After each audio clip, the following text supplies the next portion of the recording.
नमस्कार। यतिखेर हामी नेपाल र चीनको सिमानाका कोर्ला बोर्डरमा छौँ र कोर्ला बोर्डरमा रहेको यो पिलरको ठ्याक्कै देख्न सक्नुहुनेछ तपाईँ। जुन पिलरमा यता नेपाल लेखिएको छ, 24 लेखिएको छ, 2016 सालमा यो पिलर बनाएको देखिन्छ भने यतापट्टि पिलरको यतापट्टि चाइनातिरको भूभागमा चाइनिज अक्षरमा लेखिएको छ र 24 चाहिँ अङ्ग्रेजीमै लेखिएको छ र अङ्ग्रेजीमै 1962 लेखिएको छ। र यो पिलर भन्दा यतापट्टिको भूभागका यी संरचनाहरू जति छन् ती सबै चाइनाका संरचनाहरू, चाइनिज भूभागका संरचनाहरू हुन् र अहिले यी संरचनाहरू यति देख्न सकिन्छ। केही समय पहिलाका भिडियोहरूमा तपाईँ देख्नुहुन्थ्यो एउटा यो मात्रै भौतिक संरचना अथवा बिल्डिङ देखिन्थ्यो भने अहिले थुप्रै यस्ता बिल्डिङहरू चाइनाले आफ्नो बनाइसकेको छ। त्यहाँ पर देखिन्छ चिनिया सुरक्षाकर्मीहरूको गाडीहरू पनि त्यता लागेको देखिन्छ भने तपाईँलाई यतापट्टि म देखाउन चाहन्छु। यो पिलर भन्दा यतापट्टि तपाईँलाई देखाउन चाहन्छु नेपालको भूभाग हो र नेपालको भूभागमा कुनै भौतिक संरचना छैन। यहाँ केवल त्यस्तो पसलहरू जो गर्नु भएको छ नेपालीहरूले, त्यो पसलहरू चाहिँ टम्बुमा टाँगिएको अवस्थामा त्यहाँ देख्न सक्नुहुनेछ र ती पसलहरूमा यतापट्टिको दृश्य तपाईँलाई यता नेपालतिरको यो पक्की संरचनाहरू केही पनि छैन।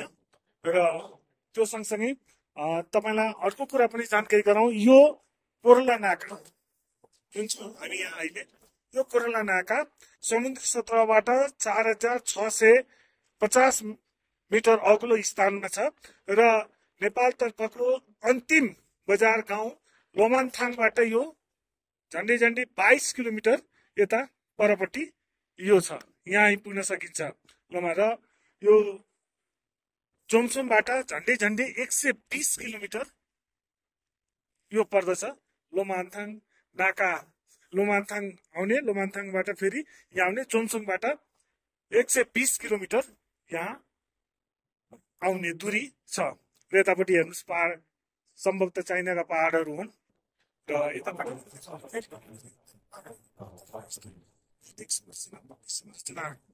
केही पनि छैन।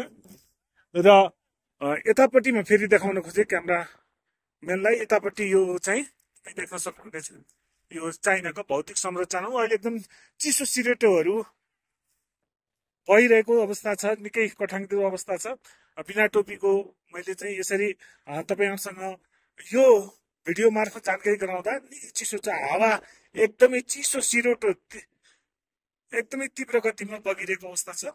र लोमान्थाङ नाका, माफ गर्नुहोला, लोमान्थाङबाट हामी यहाँ कोर्ला बोर्डरसम्म आइपुगेका छौँ। अप्पर मुस्ताङ जहाँ भनिन्छ, यो अप्पर मुस्ताङमा हामी आएर तपाईँलाई चाहिँ यहाँका दृश्यहरू, चाइनातर्फका भूभाग, त्यहाँका भौतिक संरचना यो देखाइरहेका छौँ। हामी पहिलोपटक पनि आएका हौँ, साह्रै यहाँ आउँदाखेरि रमाइलो अनुभूति पनि भइरहेको छ। र यो पछि थपिएका चाइनातर्फका भौतिक संरचना हुन्। त्यहाँ अगाडिपट्टि चिनिया सुरक्षाकर्मीहरूको गाडीहरू, भ्यानहरू पनि लागेको देखिन्छ, पार्किङ गरिरहेको छ। यताबाट उता चाहिँ अब ठ्याक्कै यताबाट उता चाहिँ यो पिलर भन्दा उता जान दिँदैन। उता जान खोजियो भने चिनिया सुरक्षाकर्मीहरूले चाहिँ उताबाट वार्निङ दिन्छन्। त्यसकारण यो पिलरसम्म मात्रै आएर हामी फोटो खिच्छौँ नेपालीहरूले र भिडियो बनाउँछौँ, यहाँको दृश्यहरू गर्छौँ र तपाईँलाई यो कोर्ला बोर्डरको यो दृश्यहरू देखाउँदै अहिलेका लागि भने म बिदा माग्छु। नमस्कार, धन्यवाद।